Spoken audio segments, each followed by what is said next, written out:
Pues ya empecemos. Vean, rápidamente les comento, ya acordamos el formato. Yo voy a durar media hora exponiendo, hay muchos datos duros, y la otra mitad pues se la dejamos a la media hora de preguntas y respuestas. Bueno, vean, estamos ante un parteaguas. Ya ven que yo he venido manejando, porque esto también es evolutivo y dinámico, desde el punto de vista geoestratégico, sí existe la tripolaridad. Es decir, cuando se habla en términos reales y muy eh, técnicos de la estabilidad estratégica en el planeta, está conformada por tres países, por Estados Unidos, por Rusia, estos dos debido a su eh, gran arsenal nuclear, y Rusia, que se ha sumado últimamente también con sus armas hipersónicas, de lo que no se habla mucho en Latinoamérica, que yo veo, lo digo, yo soy muy latinoamericanista, pero sigo viendo que seguimos en un discurso ya muy caduco del siglo XVIII, de izquierda y derecha. Eso, a mi juicio, esa dicotomía fue necesaria, hoy es insuficiente para entender el mundo, sobre todo en esta fase que estamos de desglobalización con regionalismos, que por cierto fue la hipótesis que yo planteé desde que, lo digo con humildad y rigor, cuando di mi tesis sobre, en 2016, hace ya 14 años, sobre la desglobalización y los regionalismos, que hoy lo estamos viendo, se está dando a pasos acelerados. Bueno, eso es por un lado el enfoque geoestratégico, pero también tenemos que ver que se ha sumado una lucha que incluso Estados Unidos es el foco de atención, donde entre Biden y Trump, esta nueva dicotomía entre globalistas y nacionalistas. Yo incluso tengo un libro al respecto y siempre uno se tiene que corregir. Bueno, ya hasta las máquinas se autocorrigen. Imagínense un pobre cerebro humano, pues también lo tiene que hacer. Aunque es correcta la definición de nacionalismos, hoy me gusta más, porque se presta también pues yo diría, a insultos despectivos, ¿no? Ya, eres nacionalista, quiere decir perteneces a la edad de piedra, vienes de las cavernas, sin saber el significado incluso de qué significa nacionalismo, y a veces incluso hasta lo manejan como populismo. Yo por eso le pondría más bien soberanistas. Entonces estaremos a los globalistas, que quieren un nuevo orden mundial, global, manejado por los Rothschild, Soros, bueno, Soros es gato de los Rothschild, no tiene mucha gracia, pero más que nada los banqueros Rothschild, que ustedes saben, ganaron la guerra de Gran Bretaña en Waterloo contra Napoleón, y de ahí pues se han seguido, y los chinos, yo me recuerdo cuando estaba en Hong Kong hace como 20 años, en un libro famoso que tienen, Las Guerras del Tesoro, manejaban en ese momento, hace 20 años, que los Rothschild o Rothschild en alemán manejaban 6 millones de dólares. Hace 20 años, imagínense. Estamos hablando de 6 veces el Producto Interno Bruto de un país del tamaño de México, que pertenece a las primeras 20 geoeconomías mundiales. Pero hoy, como uno también tiene que ir adaptando los tiempos, yo hoy lo que propongo es, sin dejar de lado la tripolaridad geoestratégica, incluso la subsumo y epitomizo en esta bipolaridad tecnológica, que es lo que va a marcar ya y está marcando el momento actual en el planeta, que es Estados Unidos por un lado contra China y Rusia, que le está dando su paraguas nuclear y de armas hipersónicas a China, y que incluso trae una complementariedad cuyos alcances pues no se conocen en profundidad. Lo único que sabemos pues, es lo que publica la prensa o los medios de China y de Rusia. Y ustedes saben que muchos de los secretos militares pues, se conocen hasta el momento de la batalla, lo cual no queremos conocer pues, para no llegar a una tercera guerra mundial, pues que significaría el fin del género humano. Bueno, dicho esto, ¿cuáles son los eventos que se han dado muy fuertes y a unos días después de la elección estadounidense?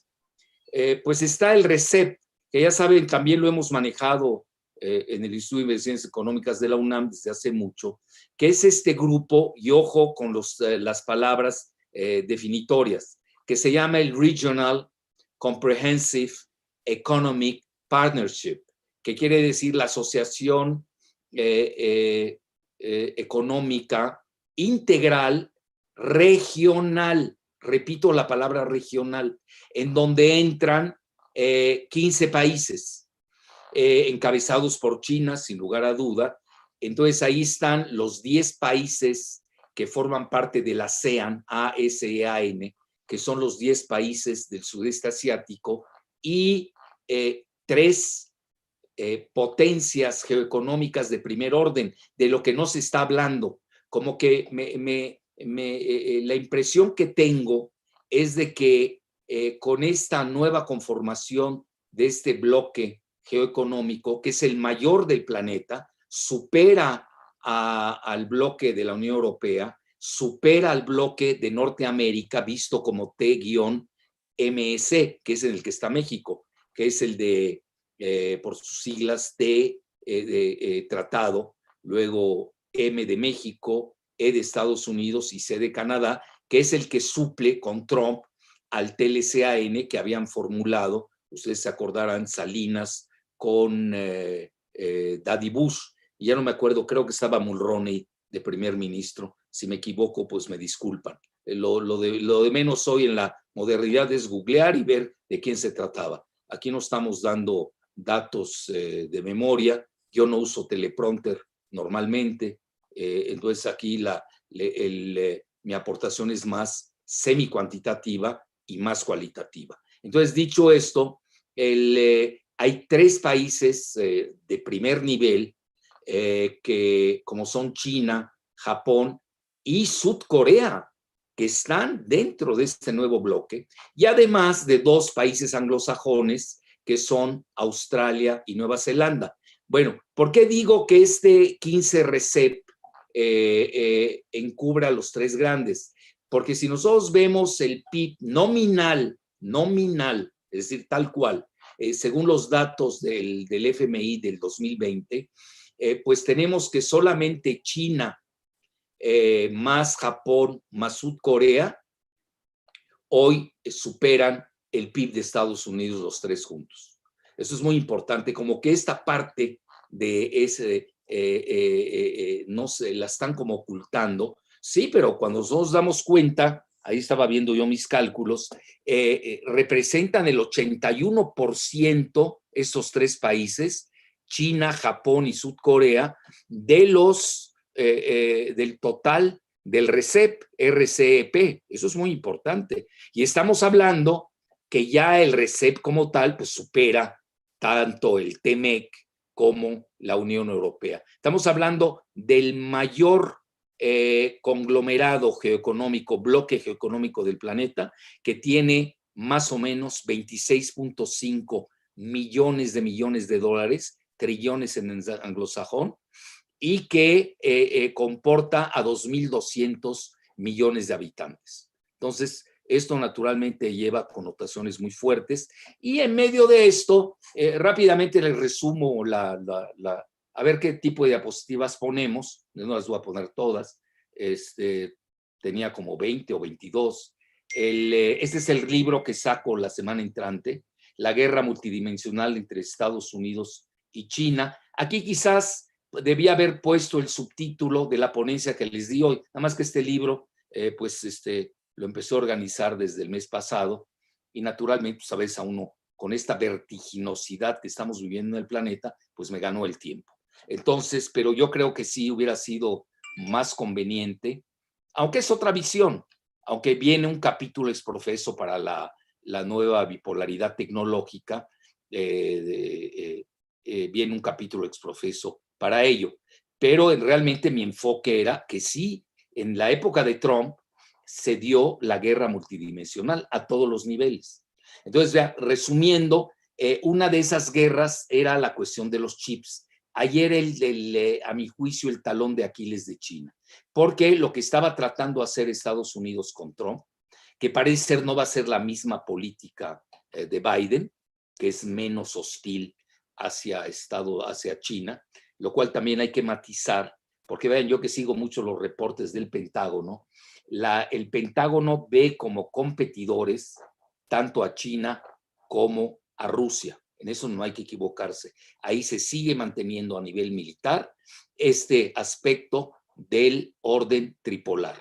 Es decir, hay 3 países que hoy se dividen al planeta. Lo digo respetuosamente porque hoy existen 193 países en la ONU, pero pues ustedes lo saben, no todos pesan igual, hay diferentes niveles de desarrollo, y no puede uno comparar a Belice pues con estos 3 gigantes de los que estamos hablando. Ya no se diga pequeños países que están en el G20, etcétera. Cuando mucho pudiéramos sumar a los que están en el Consejo de Seguridad. No es gratuito que de los 5 miembros permanentes del Consejo de Seguridad de la ONU estén estos 3, Estados Unidos, Rusia y China.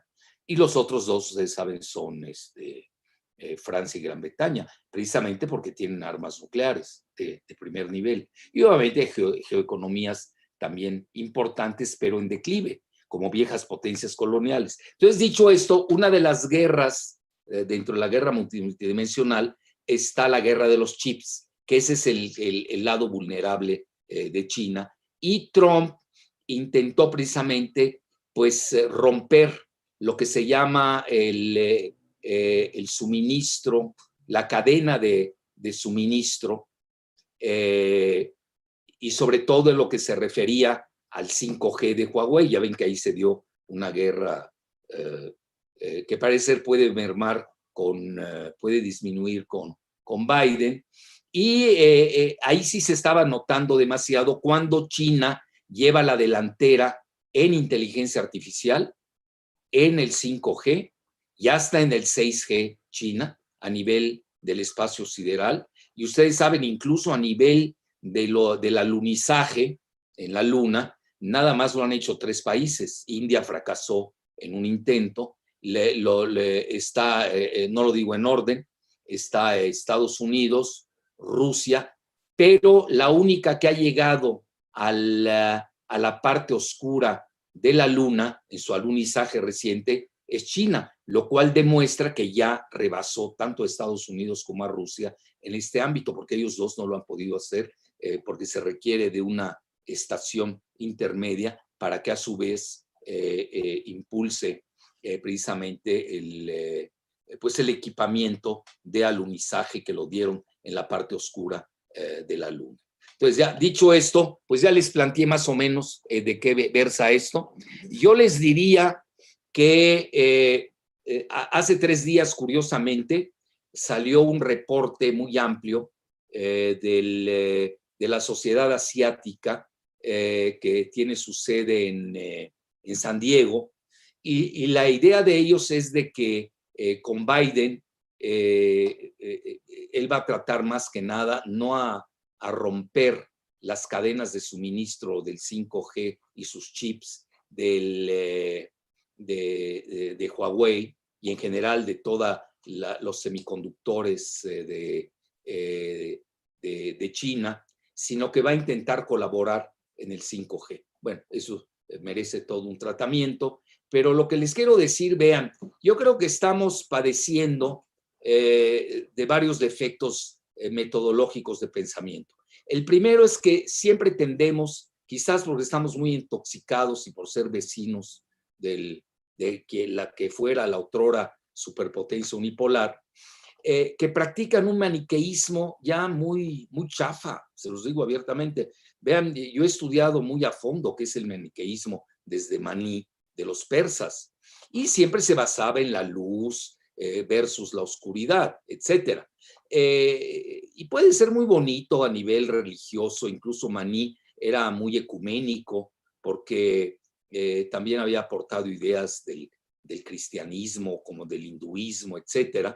Pero si ustedes siguen el discurso cuando de lanzamiento de la candidatura de Biden, él realmente, yo estaba leyendo a un maniqueo de la vieja Persia, por ahí del siglo II o III después de Cristo, literalmente, hablando de la luz, obviamente él es la luz, frente a la oscuridad, que él así define a Trump, etcétera. Y yo creo que este pensamiento maniqueo muy chafa que practicamos, es decir, yo soy el bueno, tú eres el malo, esa exclusión de la otredad, dicho en términos filosóficos, es el que está llevando a los conflictos. Entonces, este maniqueísmo ramplón es muy nocivo, se los digo, más un país como el nuestro, que a nosotros ni jugamos, porque pertenecemos a una jaula geopolítica y geoeconómica desde 1846, que luego fue refrendada, perdimos la mitad del territorio, refrendada por los tratados humillantes de Guadalupe Hidalgo y luego el Tratado de Bucareli de hace 100 años, que todavía es secreto, donde ahí de facto nos pegan con un apartheid tecnológico. Y luego la famosa frase de Brzezinski, quien había comentado por ahí de los 70, que no había que dejar crecer a México desde el punto de vista tecnológico, porque no querían un Japón en su frontera. Y ahí yace nuestra pobreza tecnológica como país, hay que decirlo abiertamente. Entonces, incluso lo vemos tanto en la firma que carean tanto los neoliberales, del TLCAN, que luego fue reformado con Videgaray, el de Alfonso Guajardo y Peña ahí de testigo. Y luego la parte final, pues la firma Jesús Seade y el presidente López Obrador, pero ya realmente ya estaba negociado. Nada más fue en relación a la cuestión de mantener la soberanía muy entrecomillada energética. Bueno, dicho esto, en esos dos tratados, pues no hay transferencia de tecnología. Y algo que me llamó la atención en este tratado del RCEP de 15 países, es que a los 3 países menos desarrollados, como son Laos, Myanmar, la vieja Burma o Birmania, como le quieran llamar, y Camboya, les dan transferencia de tecnología. Eso es muy importante. Yo creo que México debemos que ya iniciar hacer un movimiento, sobre todo los centros de pensamiento que todavía quedan, que no han sido esclavizados por el pensamiento neoliberal y sobre todo del llamado famoso Norteamérica. Tenemos que ya empezar a decir, bueno, ¿por qué a Camboya, a Laos y a Myanmar o Birmania o Burma les dan transferencia de tecnología y nosotros no la tenemos? Yo incluso he hecho una crítica, yo nunca lo he ocultado, soy cofundador, ¿no? de Morena, y en la 4T nos está faltando la T de tecnología. Es muy grave, porque si no, pues ¿en qué vamos a hacer? Vamos a ser un país de esclavos durante 17 años más. Son maquiladores, pero no estamos aportando innovación, desarrollo, y los mexicanos somos muy inventivos, si no, pregúntale a los mayas, etcétera. Bueno, ya dicho esto, ya ahí más o menos ya les di la pauta. Yo creo que me voy a ir más rápido de acá. Se estaba dando en la época de Trump precisamente el desacoplamiento entre China y Estados Unidos con sus respectivos aliados en el mundo. Ahora hay algo que quiero decir y aportar. En esta bipolaridad tecnológica, que hay que ver más allá del reduccionismo mercantilista o del reduccionismo de manufacturas, esto va mucho más allá. Hoy la trascendencia es eminentemente tecnológica. Cuando todo se está jugando en las computadoras cuánticas, en la inteligencia artificial, en el 5G, en el 6G, en los minerales de tierras raras, cuyo mayor porcentaje en el mundo lo tiene China, por cierto, donde hay minerales únicos que sirven tienen muchas utilidades estratégicas. Y ahí alguien podría decirme, bueno, ¿y aquí cómo juega la Unión Europea? Yo les diría que la Unión Europea va a jugar a los dos bandos.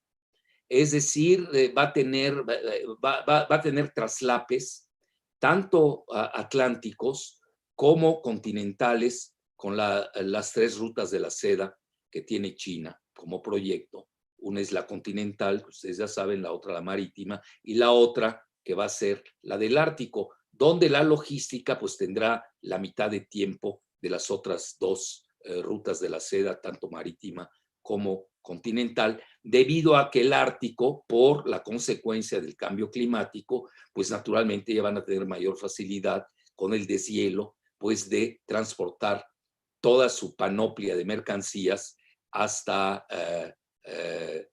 los mares o el mar que tiene Alemania, que es la principal superpotencia geoeconómica de la Unión Europea. Entonces, eso era en la época de Trump, y yo creo ya me sigo más allá. Bueno, vean, había 3 instrumentos que usó mucho Trump, que son sus 3 instrumentos formales de poder. Y de ahí viene el famoso desacoplamiento. Se los digo nada más en manera técnica. 1, el nuevo régimen de control a las exportaciones, los nuevos poderes otorgados, este es muy importante, a esta entidad que se llama SFI-US, US de United States, y CFI es Committee on Foreign Investment. Eso es muy importante. Y luego el listado de identidades, que ellos lo manejan técnicamente como Entity List, que canalizan las sanciones y comporta la lista de personas y empresas que el gobierno de Estados Unidos juzga como riesgo a su seguridad nacional, lo cual ha afectado a las empresas chinas Huawei, a SMIC, la más grande de China, de adquirir la tecnología final de semiconductores y chips en cualquier parte del mundo. Eso es muy importante. Entonces, cambios recientes, bueno, está bien, no hay problema. Entonces, vean, esto es importante. Este Rudd fue ex primer ministro de Australia, conoce bien la región, obviamente, y comenta que los microchips chinos, cito, permanecerán en forma constante, eso había que debatirlo, de 3 a 7 años detrás de Estados Unidos, Taiwán y Corea del Sur. Bueno, paréntesis, con esta entrada en vigor del RCEP 15, donde está Corea del Sur, pues aquí ya vayan quitando a Corea del Sur, vayanla quitando, porque ya tiene un suministro adicional para los chips que tanto necesita China, sobre todo para sus empresas. Es decir, antes tenían ustedes a Intel, TSMC y Samsung, que es de Corea del Sur, pues naturalmente iban a estar por delante de los microchips chinos. Bueno, mientras que los semiconductores chinos son más lentos que los análogos de Estados Unidos. Entonces él dice que esto va a permanecer durante una década. El Pepe Escobar, que ha resultado un extraordinario analista, yo antes no lo tomaba muy en serio, se los digo realmente, ¿no? Es brasileño, pero últimamente que le he estado siguiendo, como que hay pensadores para cada época, yo diría. Y Pepe Escobar en esta fase de las rutas de la seda, de las guerras de los chips, de la inteligencia artificial, yo siento que en Latinoamérica es quienes más han descolgado. Entonces, él comenta, no tenemos, se los digo abiertamente, yo no veo pensadores en mi querida Latinoamérica, se los digo abiertamente. Pepe es precisamente de los pocos que está pensando en forma global, pero no nada más en forma global, regional y local, sino que está viendo las verdaderas jugadas que están hoy desplegándose. Entonces él dice que China va a pasar del silicio al grafeno para incrementar su velocidad. Eso es muy importante. Entonces Kevin Rudd, el ex primer ministro australiano, comenta que en el cito mundo tecnológico binario, el liderazgo de China lo tiene en la 5G y en la inteligencia artificial, lo cual va a obligar a los países desde Europa hasta el sudeste asiático a tomar partido, como lo acaba de hacer la India, que despreció el 5G de Huawei. Vean, yo hago un paréntesis, es un país que yo quiero mucho, lo he visitado por lo menos 6 veces, me encanta toda su filosofía, su civilización, su religión politeísta, etcétera, todo, es fascinante la India. Pero yo creo que hoy Modi, en su sinofobia, aunque parece ser que ayer más o menos se reconciliaron en la cumbre virtual que hubo de los BRICS, que resucitaron ayer, que presidió el zar Vladimir Putin, parece ser que hubo un acercamiento entre el mandarín Xi Jinping de China, Bolsonaro de Brasil y Narendra Modi de India. Bueno, entonces ahí tienen ustedes la siguiente, por favor. A ver qué dice aquí.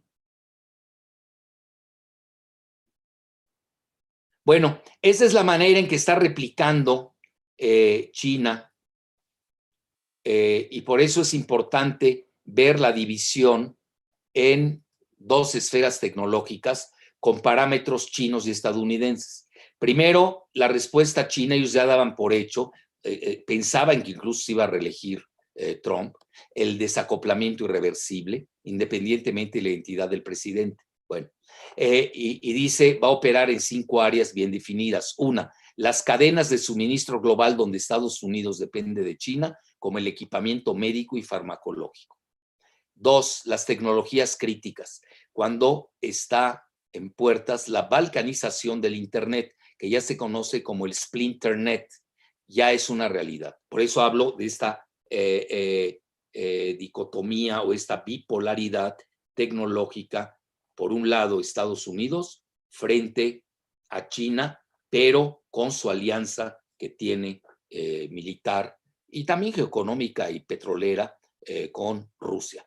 Y luego el tercer punto, desacoplamiento del suministro global de semiconductores a China, que será parcial. No solamente el G5 y la inteligencia artificial, sino a semiconductores en general, ya que la centralidad de microchips al poder computacional para todos los propósitos y el espectro de aplicación en la economía militar y civil es inmenso. Y luego 4, las inversiones directas entre EU y China se reducirán prácticamente a 0. Y 5, desacoplamiento o decoupling en el mercado de los talentos, a grado tal que en las universidades de Estados Unidos, ustedes lo saben, ya casi no quieren admitir a los estudiantes chinos. Entonces ahí tenemos los 5 puntos en los que están precisamente, pues ya estamos en ese mundo fracturado. Bueno, y ahora en fechas recientes sucedió algo muy importante, es decir, previo a ese lanzamiento del RCEP, que ya viene desde hace 10 años, no es novedoso, pero vean qué interesante, China lanzó su plan quinquenal, eso es muy del Partido Comunista Chino y de los partidos comunistas en general, y dice, mientras EU se derrite en su balcanización electoral, sea quien fuere el vencedor, difícilmente detendrá su inexorable decadencia, es mi humilde opinión.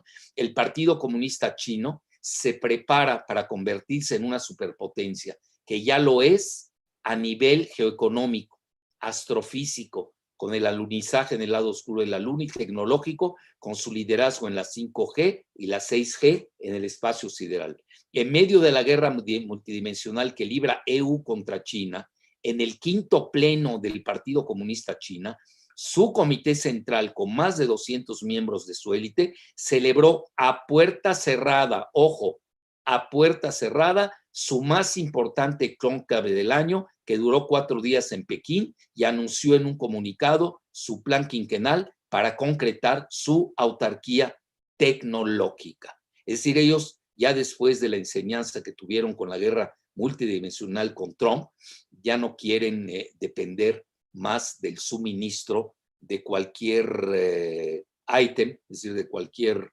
instrumento que venga del exterior. Ellos ya quieren ser plenamente autosuficientes, que es de lo que versa precisamente la autarquía, la autosuficiencia. Es el ideal de un país. Muy difícil obtener la autarquía, porque todos de una manera u otra tienen alguna dependencia, nos guste o no.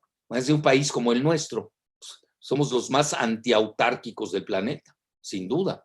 Entonces ahí tienen ustedes ya China desde antes traía su plan del 2025 Made in China. Si ya todo lo hacen adentro, todo tiene consumo interno. ¿Por qué? Porque estaba este cerco que había empezado Obama desde el punto de vista político, lo había empezado con la famosa política con Hillary, de lo que se llama pivote de China, y la otra, ustedes lo saben, con el TPP, el Trans-Pacific Partnership, del que lanza Obama y luego Trump se sale de él. Entonces ahí tienen ustedes, además, las 3 rutas de la seda, pues tienen nada menos que un banco, que ya lo saben ustedes, se llama el banco AIIB, que es el Asia Infrastructure Investment Bank, un banco, ojo, de infraestructura. El mundo tiene que regresar a la infraestructura. Como se financiarizó demasiado, el mejor ejemplo es Estados Unidos, que se financiarizó a tal grado que descuidó su infraestructura, a grado tal que no tiene trenes modernos. Ustedes ven el Amtrak, pues es de risa. Entonces, y este banco, el AIIB, pues nada más tiene 8 millones de dólares, 8 veces el Producto Interno Bruto de México. No lo tiene ni el Fondo Monetario Internacional ni el Banco Mundial. Y ya hablamos ahorita del 15 RCEP. Entonces, China se prepara a escalar un estadio superior en su desarrollo económico, pasar de un ingreso medio a uno de alto ingreso. Y precisamente un ministro de Ciencia y Tecnología, vean, yo aquí se los digo abiertamente, yo he propugnado porque exista una Secretaría de Ciencia y Tecnología. El CONACYT ya vivió sus mejores épocas, ya no sirve para la posmodernidad en México. Tenemos que tener una secretaría a fondo, nada más que tenemos limitaciones. Ahora que me puse a leer el TMEC y sus 1000 páginas, bueno, hay una verdadera discriminación tecnológica contra México.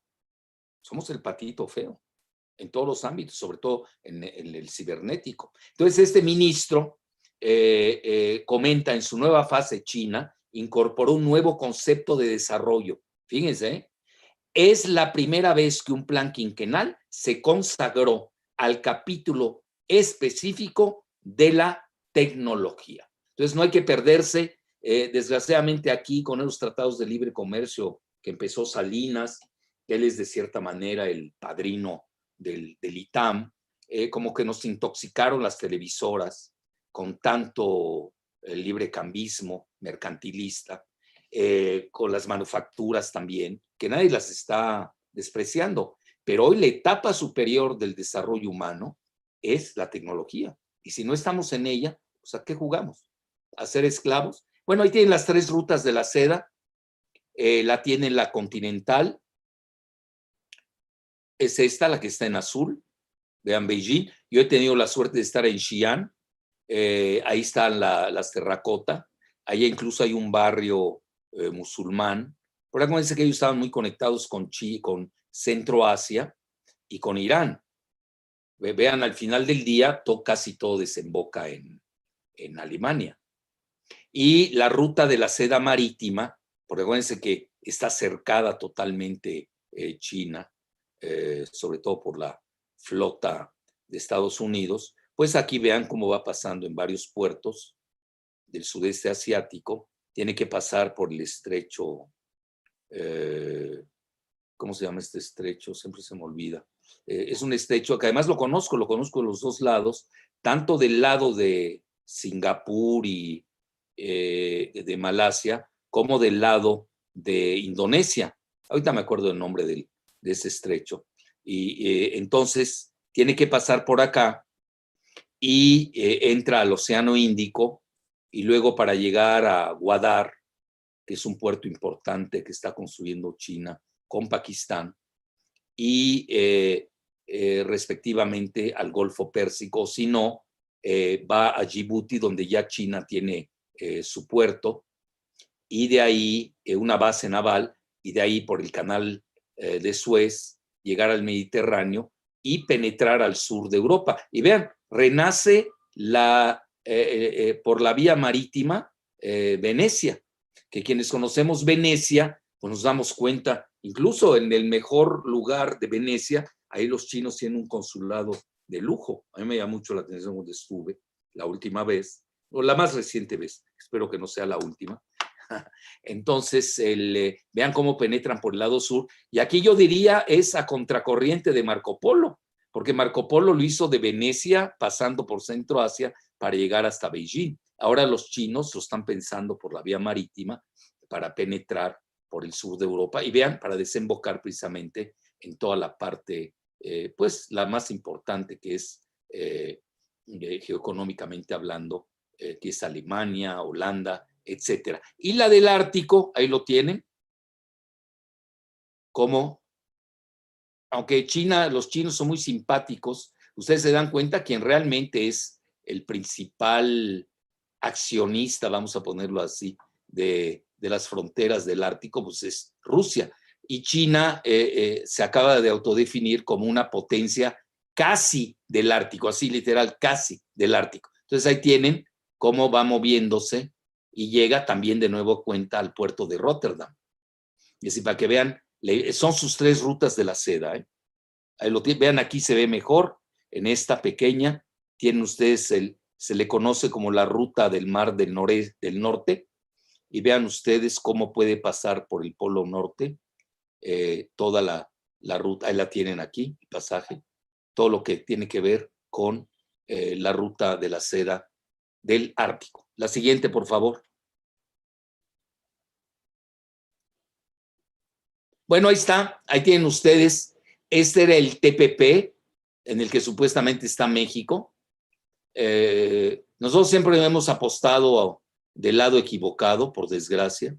Entonces ustedes tienen el TPP, ya se salió Estados Unidos, tiene 12 países, muchos de ellos están en común con el RCEP. Por ejemplo, Japón, Sudcorea, Australia, a decir algunos. Y vean ustedes el RCEP, hagan la comparación. Cuando estaba Estados Unidos eran 13, tenían 850 millones y representaban el 40% del PIB global. Sin Estados Unidos, el TPP disminuye a 12 países. No, la anterior, por favor, todavía no he acabado con la anterior. A 12 países, tiene una población de 500 millones y el porcentaje del PIB global, vean cómo periclita hasta 14.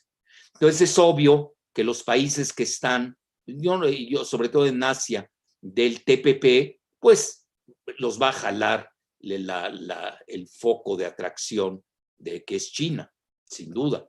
Pues nada más véanlo en términos de PIB, sería casi el doble.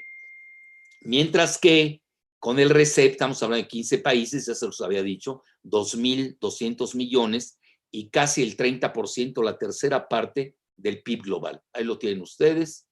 Aquí como que importante es ver cómo el RCEP pues, se va a comer al TPP, guste o no. Ahora vamos a ver con Biden si regresa o no al TPP. No la tiene fácil Biden porque tiene que arreglar su agenda doméstica, que está muy apretada, una elección que no le dio mandato, e incluso está en tela de juicio su legitimidad, pero ya los chinos dan por hecho que es él, ya vieron, ya está. Lo felicitaron muy a lo chino, ¿eh? Es decir, lo felicitan, pero no le ponen presidente electo, porque los chinos saben muy bien que todavía faltan fechas claves donde se tiene que certificar al presidente de Estados Unidos y nadie se quiere arriesgar cuando todos saben que Trump es presidente hasta el 20 de enero. Tiene casi 2 meses y todavía tiene el botón nuclear en sus manos. Si no están jugando. Bueno, ahí tienen ustedes la siguiente, por favor. Ya casi para acabar. Bueno, ahí tienen, ya hablamos de lo que es el RCEP. Ahí lo tienen, son sus miembros. Los que están en verde son los que también pertenecen al TPP. Vean, both, ambos. Pero en realidad, según mi muy humilde opinión, el centro de gravedad es China. Sudcorea fue muy importante que haya participado.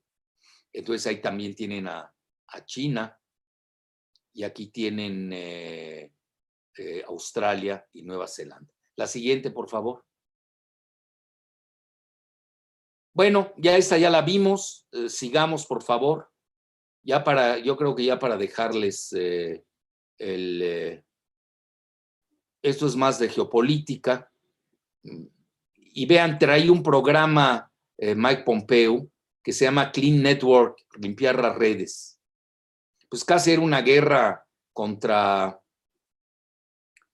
China, a grado tal que Alastair Crooke, exespía del MI6 británico y exdiplomático británico como asesor del anterior canciller Javier Solana de la Unión Europea, diagnostica que el reciente programa Clean Network del pugnaz Mike Pompeo lleva a un muy similar momento Sarajevo que se convocó en la Primera Guerra Mundial. Ustedes saben que en Sarajevo fue cuando matan al príncipe serbio, en Serbia matan al austriaco y ahí se detona en Sarajevo pues la Primera Guerra Mundial, que a veces se da una serie de eventos concatenados en un efecto dominó que a veces no se pueden detener y como que antes de la elección en Estados Unidos se estaba viviendo esa parte. La siguiente, por favor, ya casi para concluir.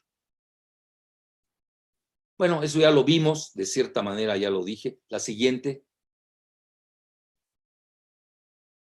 Bueno, ahí está la famosa, esto es muy importante, vean, lo dice, es alguien que yo sigo mucho, que se llama David Goldman, es de Asia Times, lo cito y habla de la alianza estratégica de Rusia y China. Cito, el impacto acumulado de una serie de sanciones contra Rusia la ha empujado una alianza estratégica con China que incluye una estrecha cooperación con China en las telecomunicaciones 5G, la investigación y desarrollo de semiconductores, cuando la economía de Rusia podrá ser del tamaño de Italia, pero su cerebro es más grande que su cuerpo, donde se gradúan más ingenieros cada año que en Estados Unidos y están muy bien entrenados. Precisamente Pepe Escobar al respecto comenta que la guerra de semiconductores y de chips que emprendió Trump contra Pekín exhibe una alta vulnerabilidad, como la que también denota EU en minerales de tierras raras, cuyo 80% es producido por China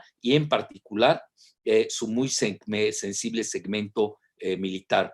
Para Pepe Escobar, el gran avance de semiconductores en Corea del Sur, este dato yo no lo sabía, se debe a la presencia de destacados técnicos rusos. Es decir, no vayan a caer en ese maniqueísmo de que Corea del Sur y Corea del Norte, porque tienen problemas, aunque se han acercado, Rusia y China toman partido abiertamente. China tiene excelentes relaciones con Sudcorea, aparte que también las tiene con Norcorea, y Rusia idéntico. Bueno, Rusia además tiene una pequeña frontera con Norcorea, pero tiene excelentes relaciones con Sudcorea. Y vean este dato, que el gran avance de semiconductores en Corea del Sur se debe a la presencia de técnicos rusos. Ustedes saben, son de los mejores cerebros tecnológicos del planeta. Y ya la siguiente. Bueno, ahí están todas las que son los minerales de tierras raras, ahí los tienen. Aquellos que les interese, pues lo buscan, está también en mi página, ahí viene, le dedico pues una página especial en mi portal a estas tierras raras, quienes les interese. ¿Y para qué? ¿Cuál es su uso, no? La siguiente, por favor. A ver aquí qué dice. Guerra de semiconductores. Bueno, eso ya lo vimos, ¿ya? La siguiente, por favor. Y esta. Bueno, ya lo hablamos, ya lo vimos. Todo lo que tiene que ver con igual la siguiente, todo lo que tiene que ver con la cadena de suministros de los chips. La siguiente. Bueno, esta ya la vimos también. La siguiente, por favor. Bueno, y me gustó mucho este artículo, creo que es la última, ¿no? Si no me equivoco. Un experto sobre China del Center for Strategic International Studies. Vean, si ustedes se dan cuenta, yo siempre busco a los mejores, es decir, a quienes más saben del tema. Y yo no ando citando a Broso, a Loretito, Loretote. Pues, Imagínense, México andamos a ese nivel y ya, como que ya se perdió el respeto por el conocimiento. Ya hasta nos traen un Buscaglia, que ni es mexicano, a decirnos cómo tenemos que operar en materia de seguridad. Pues, ¿dónde están los pensadores mexicanos? Y hay un boicot de los medios masivos de comunicación en México contra los pensadores de México.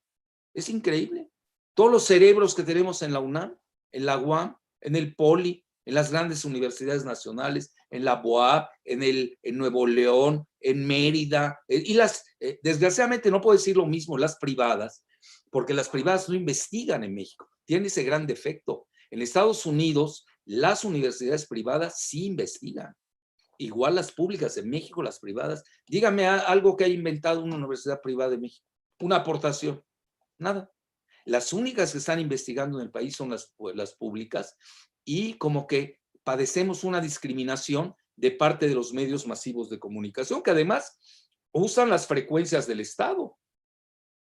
Es decir, las televisoras son concesiones, las ondas hertzianas son del Estado, no son privadas. Y esto lo digo también para la radio. Esto viene a colación por lo que dijo el licenciado Minto, de que pues yo he tenido que salir literalmente a la calle porque si no, ¿cómo expresamos el pensamiento universitario? Y no hay respeto. Entonces, ustedes vean, yo cito siempre a los mejores. Entonces, aquí tienen ustedes Scott Kennedy, que dice cómo EU perdió su poder en chino, quiere decir, güey, la guerra tecnológica de Estados Unidos contra China.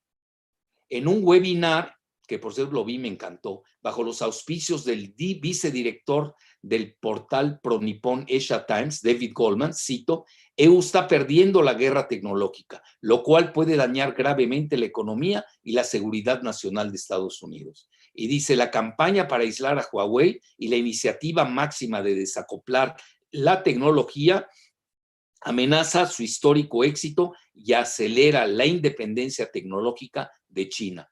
El mundo se encamina inexorablemente a la bipolaridad tecnológica, Estados Unidos contra China y Rusia. Quizás, y ya esta era la última, yo matizaría, obviamente cuando y formulé esto, cuando igual lo dijo Scott Kennedy, todavía no se sabía el resultado de Trump y de Biden. Ya ven que le cité el reporte de antier de la Sociedad Asiática que tiene su sede en San Diego, donde parece ser los asesores de Biden le van a proponer que en lugar de pelearse con China, sobre todo en el ámbito de todo lo que tiene que ver con Huawei, la 5G, pues cooperen. Bueno, y ahí es donde yo pongo la duda, habiendo leído todos los reportes desde hace 5 años a la fecha, el Pentágono, donde el complejo militar industrial de Estados Unidos define a China y a Rusia como sus competidores. Bueno, hasta aquí dejo la charla y pasemos a preguntas y respuestas, si no hay nada mejor que decir. Gracias. Muchas gracias, doctor Alfredo Jalife Ramel, le agradecemos bastante su ponencia. Ojalá hubiéramos tenido más tiempo. No, pues nos echamos 1 hora. Sí, y eso que dijo usted que nada más eran 20 minutos. Pues traté de cortarla y no se pudo. No se pudo. Doctor, aprovechando el papel que tengo de moderador, ¿qué posición juega el Getafe frente a China? Porque según sus datos, los que hemos seguido sus escritos, es una impresionante cantidad de recursos que tienen. Y bueno, ¿cómo se enfrenta? Obviamente contra Europa no tiene nada que hacer Europa, pero contra China, doctor, ¿cuál es su perspectiva, su punto de vista? ¿Pero contra quién de quién? El Getafe. Google, Amazon, que se llama... no, el GAFAM, el GAFAM. Bueno, ok, sí, perdón. Bueno, sí, es que primero le llamaron GAFA y otros le llaman ya, yo le puse GAFAT, luego realmente Twitter pues no juega, no es la 10ª parte de Amazon, pero no se puede dejar de lado a Microsoft porque es la primera empresa tecnológica con capitalización de mercado en la bolsa de Estados Unidos. Es decir, y luego anda en 1.5 millones de dólares, es decir, mucho más que México, solita Microsoft. Y luego está Apple, Está Amazon, que cada una anda en 1.000.000 de millones, el PIB de México, así de fácil. Entonces, bueno, en estos momentos estamos viendo que Google está jugando con China. También está Amazon, no tiene problemas de ruptura con China. Donde hay problemas es en las redes sociales, es decir, no entra Facebook, no entra, ellos tienen sus propios, tienen sus propias redes sociales, que ustedes lo saben, como ejemplo muy así banal, está TikTok, que ya ven, Trump trató de quebrarla, ya pues ya están vendiendo, ¿no? Es decir, ha sido fuerte. Yo creo que Trump creyó que con la guerra iba a poder someter, por eso le llamé la guerra multidimensional, iba a poder someter a China. Lo que ves es que ya China ya estaba muy avanzada. Esa es la realidad. Y no va a ser fácil. Y ahora con esto del RCEP, que ya es una realidad, más allá de los 10 países del sudeste asiático, no hay que perder de vista el traslape que tiene con, bueno, la incorporación con Japón y Sudcorea. Incluso hubo un acuerdo del que no se habla, yo lo seguí porque leo la prensa tanto de China como de Japón. A veces, no tengo tiempo obviamente, hay que ser estratégicos aún con el reparto del tiempo. A veces veo la de Sudcorea. Se hizo un acuerdo histórico sotto voce, es decir, nadie se enteró prácticamente, de un acuerdo de libre comercio bilateral de Japón y China. Nadie lo está diciendo. Nadie lo está diciendo. Es decir, si nosotros vemos la firma del RCEP de 15 países, yo diría que hay 3 acuerdos en uno. Fíjense lo que son las cosas.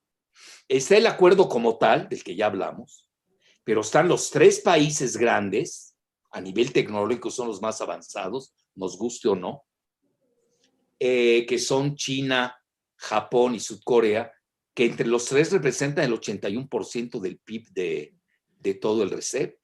Pero también está el Tratado de Libre Comercio, que no ha perfundido y no se ha difundido mucho, entre China y Japón. Es muy interesante esto. Es decir, yo diría 3 acuerdos en uno. Obviamente los otros son al margen, ¿no?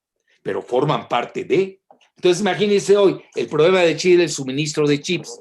Ya tienen a Japón, ya tienen a Sudcorea, pues ya eso lo paliaron, esa situación. Muy bien. Ok, doctor, le agradecemos mucho. Siempre al hablar de cambio científico-tecnológico nos encontramos enfrente de, en la carrera, obviamente, por la tecnología, pero atrás están las guerras. ¿Cuál es su posición, doctor, cuando los avances, estos mismos avances científicos tecnológicos aplicados a la guerra, no tengan un desencuentro final? Bueno, se hablaba, ya lo había en una gráfica, antes del resultado de la elección de Estados Unidos, se hablaba del momento Sarajevo. Momento Sarajevo, estamos hablando cualquier cosita y nos íbamos a una guerra mundial, la tercera. Incluso Kissinger, que fue el que arma el acuerdo con Nixon de Estados Unidos y China, ustedes recordarán la década de los 70, acaba de felicitar a Biden, ya tiró debajo del autobús a Trump y se fue con Biden y le aconsejó que busquen una manera de acercarse para no ir a una guerra que sería pues devastadora para ambos países.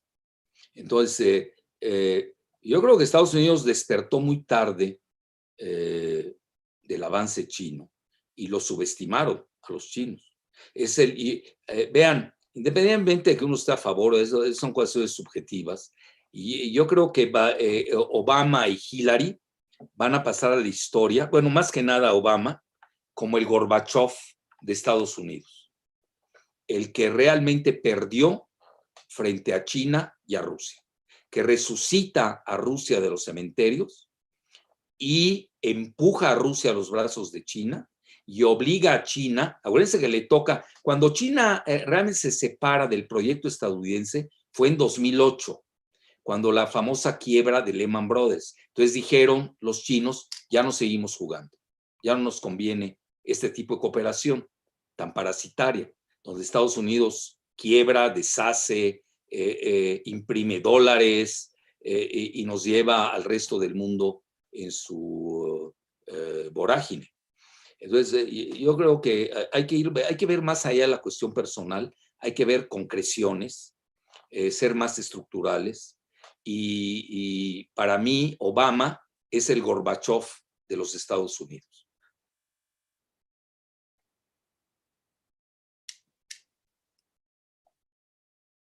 ¿Sí? Doctor Jalife, Rodrigo González, ¿qué va a pasar con la tecnología de Apple ante los desarrollos tecnológicos 5G y 6G? Bueno, Estados Unidos tiene que meter el acelerador. Ahorita ya los dejaron atrás, ¿eh? Es la realidad. Ahora otra, por eso muchos de ellos están en China, ¿no? Bueno, Apple, por ejemplo, si no me equivoco, el 18% de sus ventas, por eso ha subido tanto, es en China. Es decir, si alguien se está dañando son los propios Estados Unidos. No les conviene ese pleito. Además, China ya está preparada para irse a la autarquía en Estados Unidos, ¿no? ¿Qué estamos viendo en Estados Unidos? Vean también el momento político. Por eso hay que ser multidimensionales en los abordajes. Estados Unidos está al borde de una guerra civil, que no se atreve a decir su nombre. Muy bien, otra, ya para irnos. Dos más y ya, ¿no? Por favor. Ok, doctor, hay una de Mark Romo que dice nada más, se echa de menos el live real. ¿Qué opinión tiene usted? Que se echa de menos el live real. ¿Qué es eso? Sea, la vida real en el sentido de que estamos llenándonos de transmisiones digitales y se ha olvidado ya el contacto más real del ser humano. Pues sí, es el momento. Bueno, ese no es pregunta, es comentario, ¿no? Okay, estoy de acuerdo, pues sí. ¿Qué hacemos? Bueno, otra pregunta, doctor. Antes, ya la última, ¿no? Por favor. ¿Cuál podría ser la postura del gobierno de Bin Laden contra el ¿Bin Laden? ¿Así? Sí, ¿dónde tiene su gobierno? Perdón, me ganó el inconsciente, doctor. ¿Qué podría ser la postura del gobierno de Biden contra el desarrollo tecnológico de Huawei? Bueno, ya lo dijimos, ¿no? La reunión de antier de la Sociedad Asiática en San Diego, donde hay varios asesores de Biden, le van a proponer de optar por una política de cooperación no solamente con Huawei, todo lo que tenga que ver con el 5G. Ahí está, es un paper, salió antier, lo pueden buscar. Es de la Sociedad Asiática o Asia Society. Bueno, muy bien. Oiga, doctor, pues no nos queda más que agradecerle a usted y a todos los seguidores y los que se van a ir acumulando, obviamente, porque esto está grabado y se va a difundir, y usted también lo va a difundir, y es cuando se incrementan, pero por miles, todos los viewers que tienen sus seguidores. Entonces le vamos a pedir a nuestra secretaria